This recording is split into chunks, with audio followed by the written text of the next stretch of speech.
The work of this new institute is well underway. It is promoting and stimulating cancer research throughout the nation. It is bringing to the people of the nation a message of hope, because many forms of the disease are not only curable, but even preventable. Beyond this, it is doing research here and in many universities to unravel the mysteries of cancer. I think we can all have faith in the ultimate results of these great efforts. These buildings that we dedicate represent new and improved housing for an institution that has a long and distinguished background of accomplishment in this task of research. For over 80 years, our country has promised to wage a war against the most prolific killer of our time, cancer.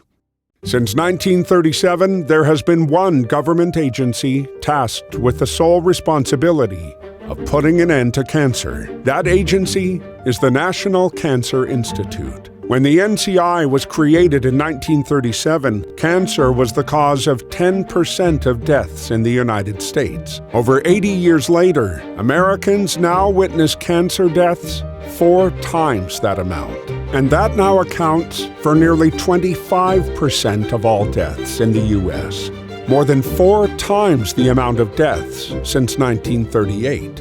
How can we spend almost a century attempting to cure cancer and have more than 4 times the deaths than when we first started? Maybe understanding how the NCI works will offer an explanation for this massive failure.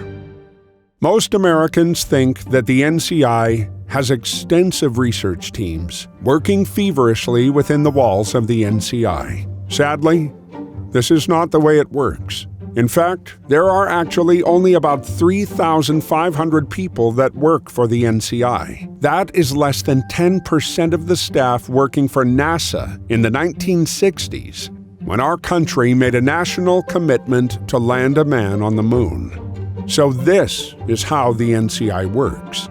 Money is dispersed from the National Institutes of Health to the NCI. Once in the hands of the NCI, just over 60% is doled out through grants to hospitals, big pharma, and university laboratories.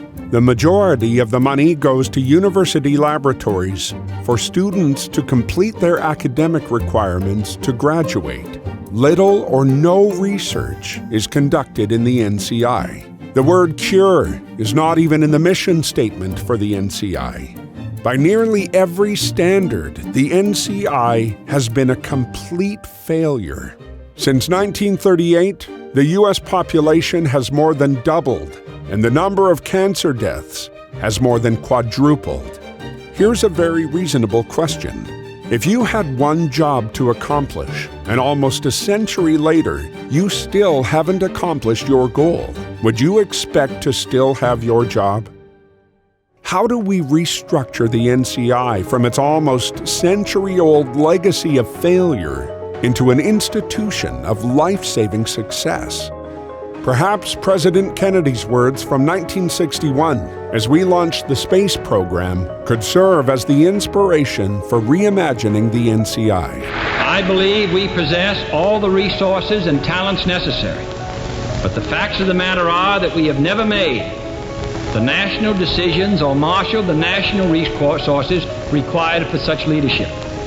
We have never specified long-range goals on an urgent time schedule, or managed our resources and our time so as to ensure their fulfillment. The NCI needs to replace its uninspirational mission statement and adopt President Kennedy's words he used to jettison our nation to the once seemingly impossible accomplishment of all mankind and land a man on the moon.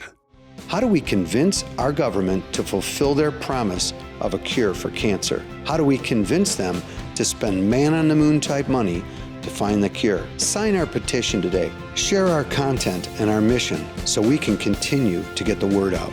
Only we can convince our government to fulfill their promises.